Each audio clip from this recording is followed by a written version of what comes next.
아이가 태어나 건강하게 자라는 모습은 부모에게 큰 기쁨을 안겨다 줍니다. 저도 두 자녀를 키워봤잖아요. 눈을 마주칠 때면 환하게, 만개한 꽃봉오리처럼 저에게 미소를 주어줄 때면 얼마나 기분이 좋은지. 저의 손가락 하나를 그 고사리 같은 5손가락으로 꽉 쥘 때 그 기분은 키워본 사람만이 알아요. 조금 커서 목을 스스로 가누기 시작하고 기기 시작하고 제일 부모에게 큰 기쁨은 첫 걸음을 뗄 때예요. 박수가 절로 나와요. 함성이 막 절로 나와요. 세상을 다 가진 기분이에요. 그러나 여러분과 저 잘 알잖아요. 기우뚱 거리는 그 아기의 걸음, 힘이 없어서 몇 발자국 못 가고 바로 주저앉고 쓰러지게 돼요. 그러나 그런 아이일지라도 부모가 그 아이의 손을 꽉 잡아주면요, 절대 쓰러지는 일, 넘어지는 일 없지 않겠습니까? 오늘은 그런 이야기를 해보려고 해요. 하나님 앞에 어린 아이인 여러분과 저, 인생의 여정 하루하루를 걸어가면서 얼마나 많은 흔들림, 넘어짐, 자빠진 가운데 있습니까? 그럴 때 하나님께서 당신의 권능의 손으로 우리를 꽉 잡아주신다면 우리 끄떡없지 않겠어요? 말씀을 듣는 가운데 하나님의 은혜가 경험되어 주시기를 주님의 이름으로 축원합니다. 지난주 설교 제목을 떠올리면서 한번 지난주로 되돌아가 보면 좋겠어요. 바울이 회당에서 설교하잖아요. 이 설교문으로 제가 어떤 주제로 말씀을 전했는지 기억하시나요? 기억하셔요? 설교 제목 기억하셔요? 계속되는 실패, 그래도 구원. 바울의 메시지를 들어봤더니 이 회중들, 당신의 조상들이 하나님의 권능의 손으로 구출, 구원을 받았음에도 불구하고 계속해서 넘어지고 실패하였다. 바울의 설교 흐름 속에서 그들이 그 잦은 넘어짐, 그 원인이 무엇인가를 발견할 수 있었어요? 그것은 죄 때문이었어요. 감사하게도 우리 하나님, 그들의 죄 문제를 해결하기 위해서 예수, 당신의 아들 예수를 보내주셨지요. 예수, 이름의 뜻은 자기 백성을 그들의 죄에서 구원할 자, 그분을 보내주셨어요. 하나님의 목적은 분명해요. 예수를 누구든지 믿으면 그 예수께서 각 사람의 내면 속에 장악되어 있는 어둠의 권세를 깨뜨려 주시는 거죠. 어둠의 영향력을 깨뜨려 주시는 거예요. 그 결과 계속되는 넘어짐 가운데서 드디어 넘어지지 않고 하나님의 뜻 앞에 견고하게 서게 되는 거예요. 여기까지가 지난주 설교였어요. 기억하셔요? 이 설교를 듣고 두 부류가 반응을 일으켰죠. 한 부류는요, 말씀을 듣는 가운데, 그리고 말씀을 들은 이후 바울과 바나바를 따랐다. 즉 그것은 하나님 말씀 앞에 삶으로 반응하였다. 그 한 부류. 한 부류는요, 멸시하였어요. 그래서 하나님의 진노를 쌓게 되었어요. 그들은 그렇다 치고 지난주 말씀을 들었던 여러분은 말씀 앞에 어떻게 반응하셨어요? 한 주간 살아오면서 계속되는 나의 실패, 이것 내 안에 죄가 아직도 많기 때문이라, 죄의 영향력이 아직도 남아있기 때문이라, 내 이 죄 문제를 해결하기 위해서 하나님이 그 아들 예수를 보내셨는데 그 예수님을 붙들어야 한다 하면서 주님을 붙들으셨습니까? 그렇게 말씀 앞에 반응하는 삶을 사셨습니까? 아니면 내가 어떤 말씀을 들었는지조차 기억하지 못할 정도로 전혀 말씀 앞에 반응하지 못하여 하나님의 진노만 쌓고 계셨습니까? 순종하신 분이라면 이번 한 주 또 한 번 순종하시고, 불순종하셨던 분들이라면 오늘부터 다시 말씀 앞에 반응으로 순종하실 수 있기를 바랍니다. 오늘 본문은 이렇게 시작합니다. 요한이 그 달려갈 길을 마칠 때에 말하되 너희가 나를 누구로 생각하느냐? 나는 그리스도가 아니라. 25절을 가만히 보니까 사람들이 세례 요한이거든요. 세례 요한에게 궁금증을 가지고 있어요.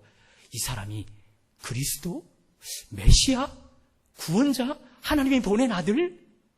그런 궁금증을 가지고 궁금해하는 사람들에게 말하는 거예요. 나는 그리스도가 아니라고 말입니다.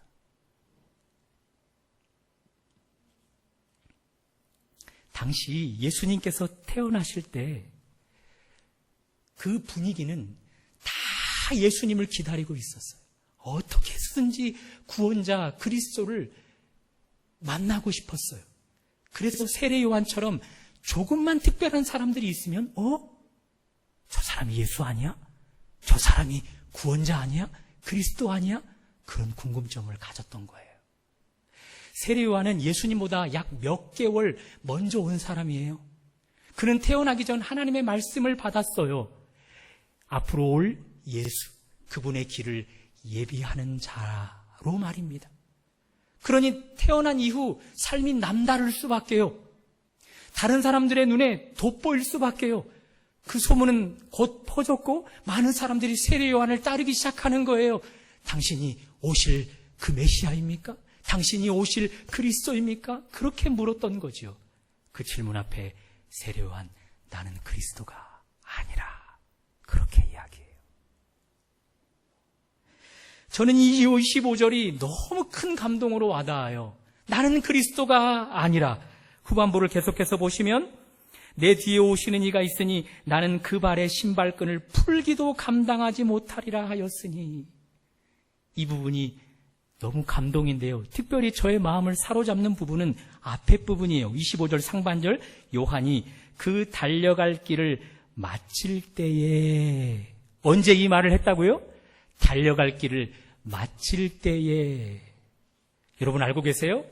이 요한은요, 단명합니다.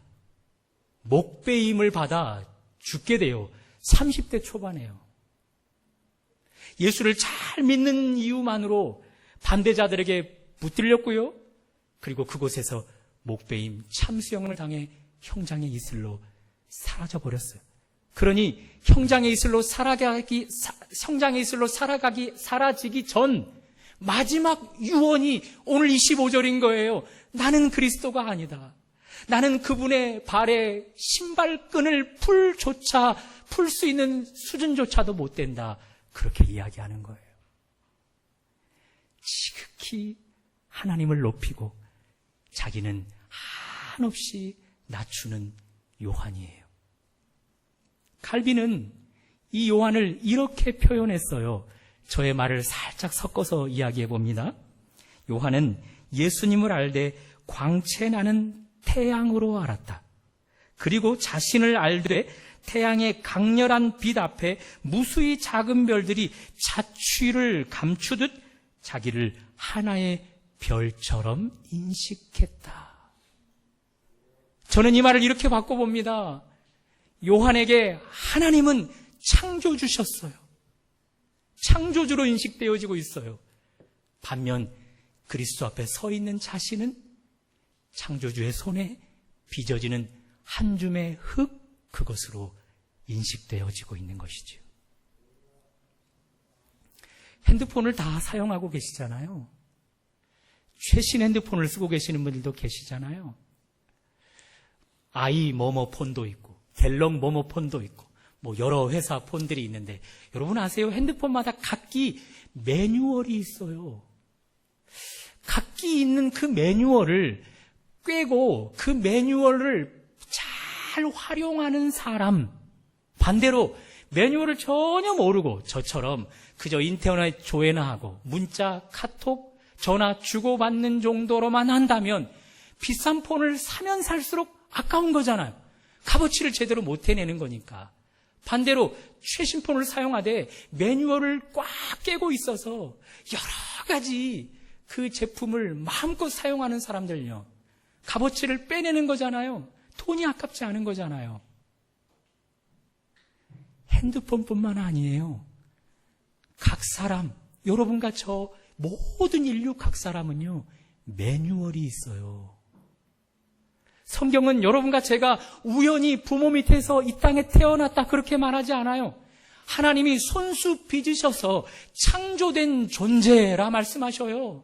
찬양 가사에 있는 것처럼 나는 걸작품 최고의 작품이라 말씀하셔요.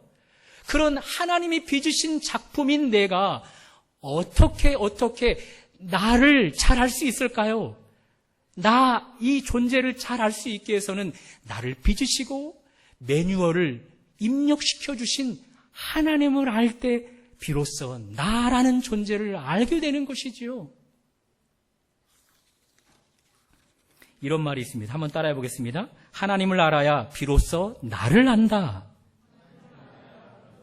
옆 사람에게도 한번 이야기해 주세요. 하나님을 알아야 너를 안대.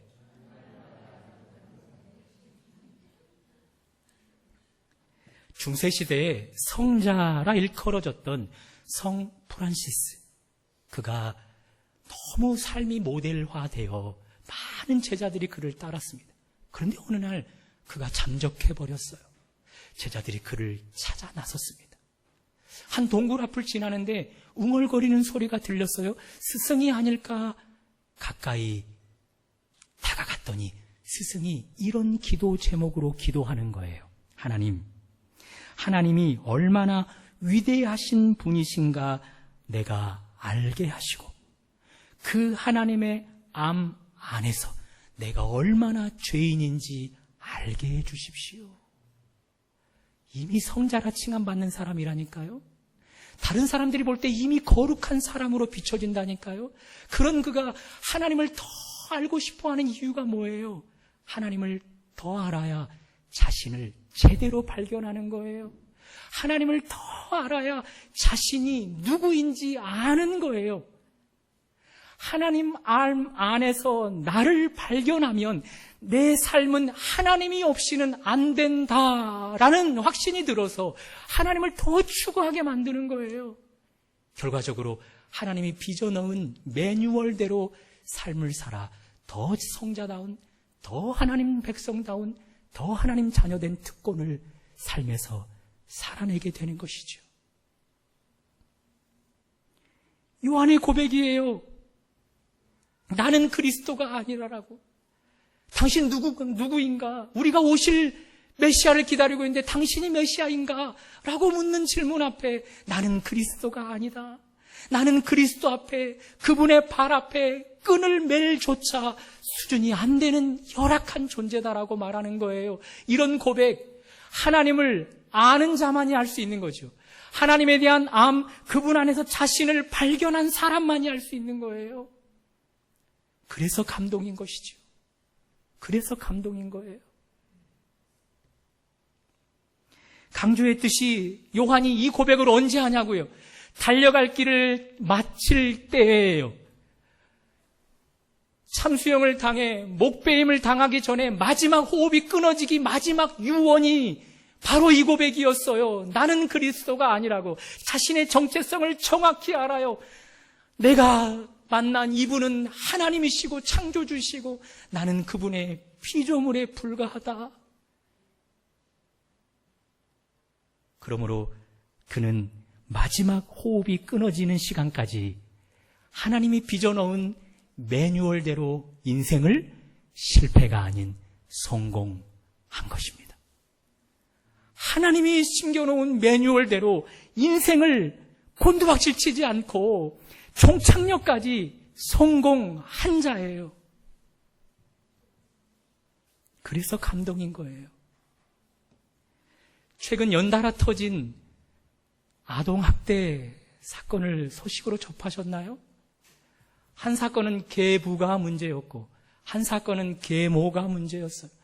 물론 계부라고 계모라고 다 그렇지 않죠. 좋은 부모들 많아요. 그런데 유독 그 사건만은요.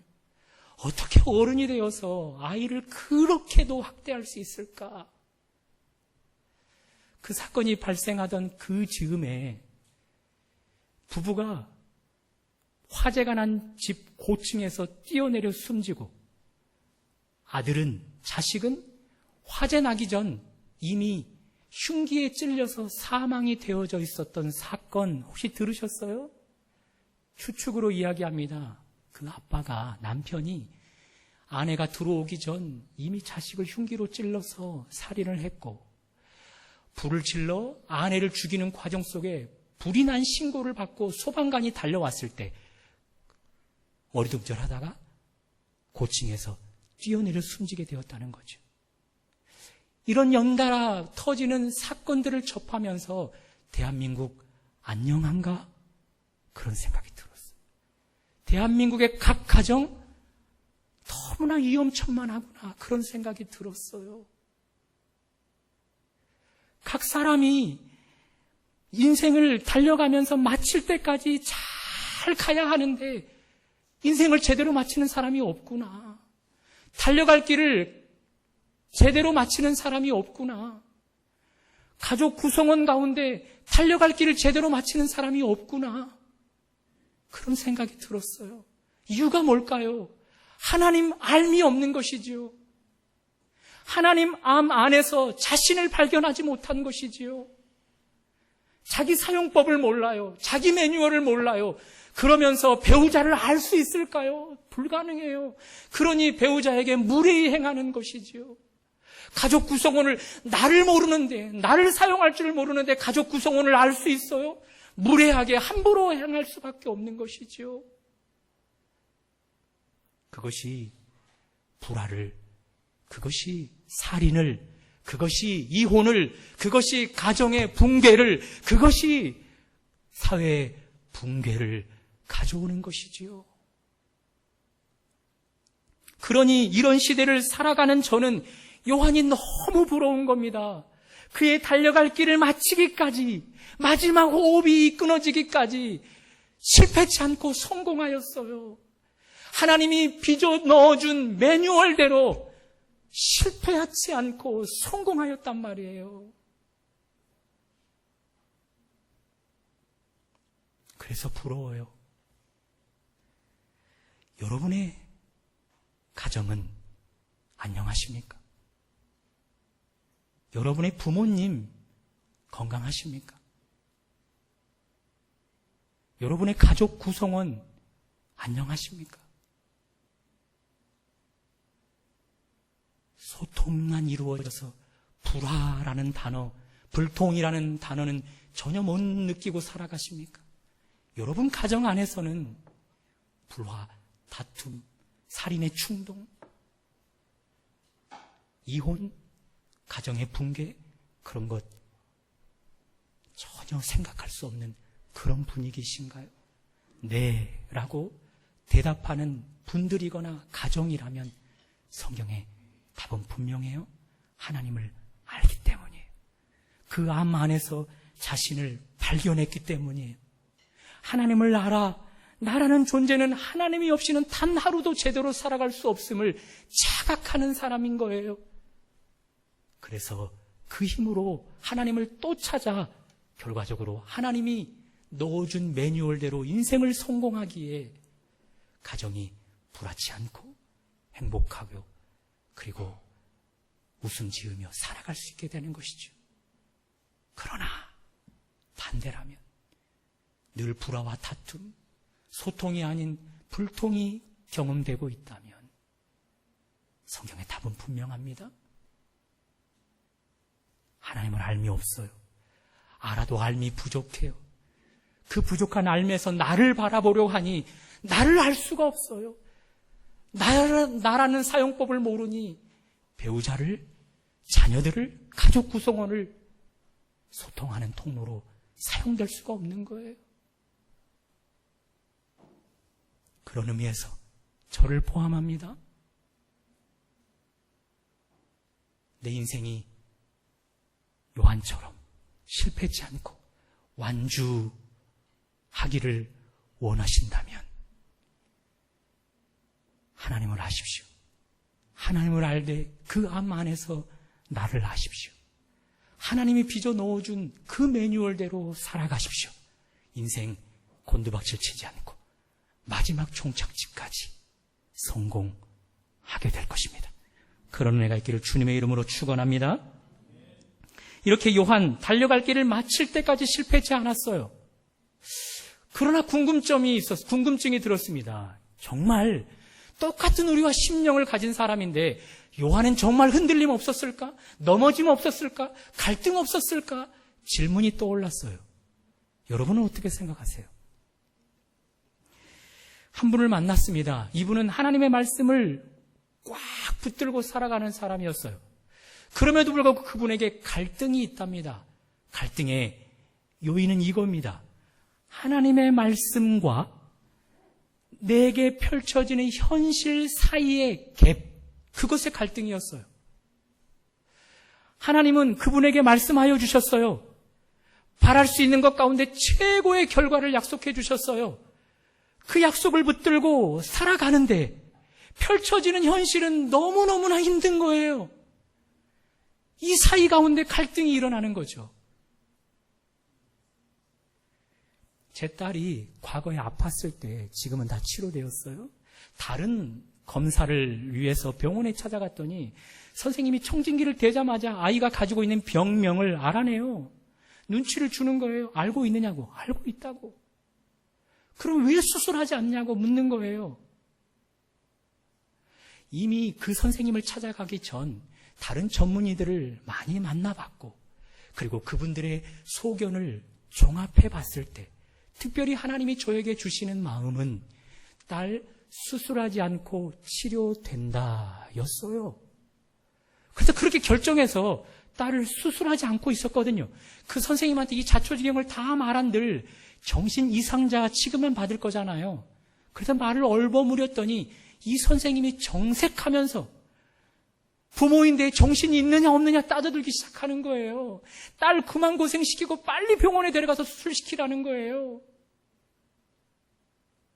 그 갈등이요, 그 갈등. 하나님은 저에게 약속하셨어요. 딸 아이 수술받지 않고 얼마든지 나을 수 있다.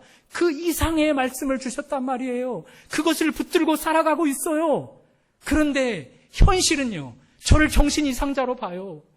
현실은요, 너무너무나 이 이상과 동떨어져 있는 거예요. 그 갈등이요, 그 갈등. 여러분에게는 그런 갈등 없으세요? 요한에게는 그런 갈등 없었을까요?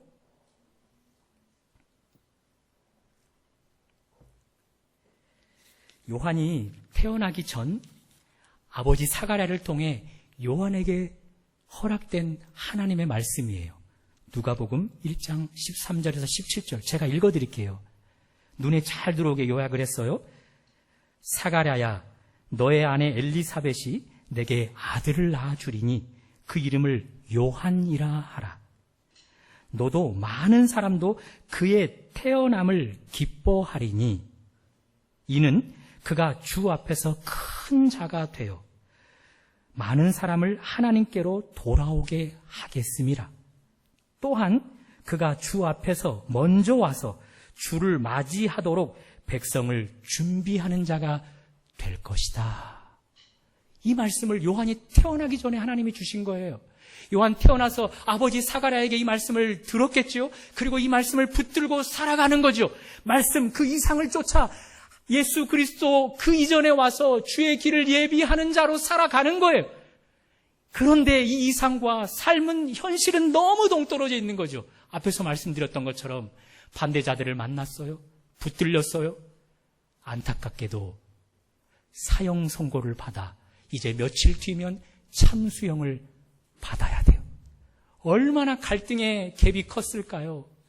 당장 그의 제자들을 불러 예수님께 보냅니다. 그렇게 제자들을 보내 예수님께 물어요. 오실 그이가 당신 맞습니까? 아니면 우리가 다른 사람을 기다려야 됩니까? 갈등이 얼마나 컸으면 그렇게 예수님에게 재확인하겠냐 이거죠. 너무 많은 사람들이 말씀 그 이상과 현실 이 사이의 큰 갭으로 인해 너무 많이 갈등해요. 내가 하나님을 믿는 것이 제대로 된 건 맞는가? 내가 이 말씀 붙들고 살아가는데 현실은 왜 이렇게 어려운가? 내가 잘못된 말씀을 붙들고 있는 건 아닌가? 그러면서 말씀을 놔버리고 그저 현실에 타협해버린단 말이죠. 그런 여러분과 저 여기서 벗어나야 돼요. 어떻게 하면 벗어날 수 있을까요? 세례 요한에게서 배우는 거예요. 자, 앞에서 말씀드렸죠? 제자들을 옥으로 불러다가 예수님께 보내어 묻는 거죠. 오실 그이가 당신입니까? 아니면 다른 일을 우리가 기다려야 됩니까? 묻는 거예요. 한번 따라해 볼까요? 이것이다. 예수님께 요청하는 거예요. 말씀을, 이상을 쫓아 살아가는데 현실의 갭 사이에서 너무너무나 좌절할 때, 현실의 장벽 앞에서 말씀을 포기하고자 할 때, 그때 예수님께 묻는 거예요. 말씀이신 예수님께 묻는 거예요. 우리 주님 그럴 때는 너무너무나 우리에게 명확한 대답을 해주십니다. 요한이 그 질문을 해왔을 때 이렇게 대답합니다. 이사야에 있는 말씀을 예수님이 다시 한번 언급하셔요. 잘 들어보세요. 이르시되 너희는 가서 듣고 보는 것을 요한에게 알리되 맹인이 보며 못 걷는 사람이 걸으며 나병 환자가 깨끗함을 받으며 못 듣는 자가 들으며 죽은 자가 살아나며 가난한 자에게 복음이 전파된다 하라. 이 말씀이 이미 1000년 전 선지자가 이사야가 했던 말인데 예수님이 그것을 똑같이 반복하고 있는 거예요. 좀 의문이 들지 않으세요? 예수님 아무 말이나 해줄 수 있잖아요. 야, 나 못 믿니? 그러면서 자기 자신의 말을 할 수 있잖아요. 그런데 당신의 말하지 않고요, 기록된 성경을 이야기하는 거예요. 제 말을 이해하시겠어요? 예수님이기 때문에 아무 말이나 해서 확신을 시켜줄 수 있잖아요. 그런데 그 예수님도 기록된 성경을 이야기하는 거예요. 왜요? 예수님이 바로 기록된 성경이시거든요. 기록된 성경을 벗어나실 수 없는 분이시거든요. 그것 아십니까? 이 답을 받아 들고 제자들이 요한에게 가서 이야기하는 거예요. 동일하게 그 결과 갈등 속에서 있었던 요한, 묵묵히 참수형 앞에 참수대에 나아가 목베임을 받습니다. 전혀 두렵고 떨림 없이, 다시 말씀드려서 그가 가지고 있었던 갈등, 예수님으로 말미암아, 기록된 성경으로 말미암아 확신을 붙들고 참수형을 당해요. 제가 뭘 말씀드리는지 아시겠어요? 말씀대로 살다가 우리 요한처럼 다 목베임을 당합시다, 그 이야기 하는 거 아니에요. 말씀을 붙들고 살아가는 나, 그러나 현실은 이 말씀과 너무나 동떨어져 있어서 이 말씀을 포기해버리고 싶은 나, 그럴 때 요한처럼 요청을 하라는 거죠. 기도로 요청을 하라는 거예요. 그때 우리 주님 말씀해 주시는데요, 그 말씀을 내 관점에서 해석하면 안 돼요. 내 나름대로 이것이 하나님의 말씀이야 라고 추측해서는 안 되는 거예요. 기록된 말씀 속에서 주시는 말씀으로만 해답을 삼아야 되는 거예요. 그런 사람은요, 말씀의 능력이 있기 때문에, 지난주 말씀드린 것처럼 말씀이 살았고 운동력이 있기 때문에, 좌우의 날이 선 검과 같기 때문에 그 말씀으로 이 갭 차이, 갈등의 모든 요소를 다 헤쳐나오게 하는 거예요. 다윗의 고백이에요. 시편 18편 29절, 내가 주를 의뢰하고 적군을 향해 달리며 내 하나님을 의지하고 담을 뛰어넘나이다. 지금 상황이 사울에게 쫓기는 상황이거든요. 왕으로 기름 부음 받아 왕이 되어야 할 사람이에요. 말씀 붙들고 살아가는데 현실은요, 쫓기는 거예요. 늘 도망 다녀야 되는 거예요. 다윗 얼마나 갈등이 많았겠습니까? 그 갈등 가지고 하나님께 요청했던 거죠. 우리 하나님 기록된 성경으로 답을 주었던 것입니다. 기록된 성경의 답을 취한 다윗, 적군의 담을 뛰어넘어 버리는 거예요. 말씀이 능력이기 때문에 가능한 거죠. 또 시인의 고백을 들어보십시오. 여호와는 내 편이 되사 나를 돕는 자 중에 계시니 문 나라가 나를 애워쌌어도 내가 여호와의 이름으로 그들을 끊으리로다. 그들이 나를 애워쌌으니 내가 여호와의 이름으로 그들을 끊으리로다. 그들이 벌떼들처럼 나를 애워쌌으니 내가 여호와의 이름으로 그들을 끊으리로다. 누구의 이름으로 끊는다고요? 여호와의 이름으로요. 수많은 원수들이 그를 애워싸고 애워싸는 현실이에요. 하나님의 말씀은 이 모든 것들을 돌파하라 말씀하십니다. 하나님의 말씀, 기록된 성경으로 답을 삼았던 시인은요, 애워싸는 것, 그것을 향해 돌진하는 거예요. 끊어내버리는 거예요. 아무리 많은 것들이 애워싸도 끊어내버리는 거예요. 무분별하게 애워싸고 있는 것에게 달려갔다가는요, 다 죽어요, 다 죽어요. 그러나 기록된 하나님의 말씀으로 취하는 답은 말씀의 능력이기 때문에 우리가 뛰어가는 모든 담을 뛰어넘게 해주고 끊어낼 모든 요소들을 끊어내게 만들어주는 거예요. 어린아이의 걸음마 단계는 자주 기우뚱거리고 넘어질 수밖에 없어요. 영적인 하나님의 자녀인 여러분과 저 어린아이 맞잖아요.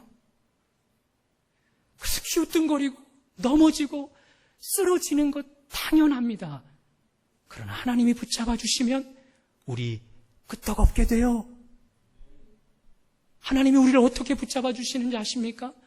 우리를 빚으신 하나님을 알라 말씀하십니다. 하나님을 그 암 안에서 나를 재발견하라 말씀하십니다. 나라는 존재는 하나님의 손에 빚어졌기에 하나님이 아니고서는 하루도 살아갈 수 없는 존재임을 자각하라는 것입니다. 그런 사람을 하나님이 꽉 붙잡아 주셔서 넘어지지 않게 하는 것입니다.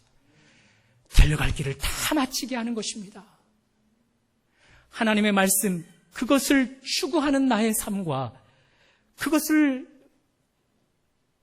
직면하고 있는 현실 사이에 큰 갭을 느끼고 계십니까? 요한처럼 큰 갭을 느끼고 계십니까? 그럴 때 여러분, 요한처럼 예수님께 달려가야 합니다. 기도로 예수님께 요청해야 합니다. 우리 주님 그때 기록된 말씀으로 답을 해주실 것입니다. 여러분의 감정으로 답을 잡지 마십시오. 여러분의 생각으로 답을 삼지 마십시오. 오직 기록된 성경 안에서 답을 삼으실 때 여러분은 실패치 않고 달려갈 길을 다 마치게 될 것입니다. 세례 요한 두 번째 이야기가 말씀 붙들고 살아가는 여러분과 저에게 있으시기를 주님의 이름으로 축원합니다.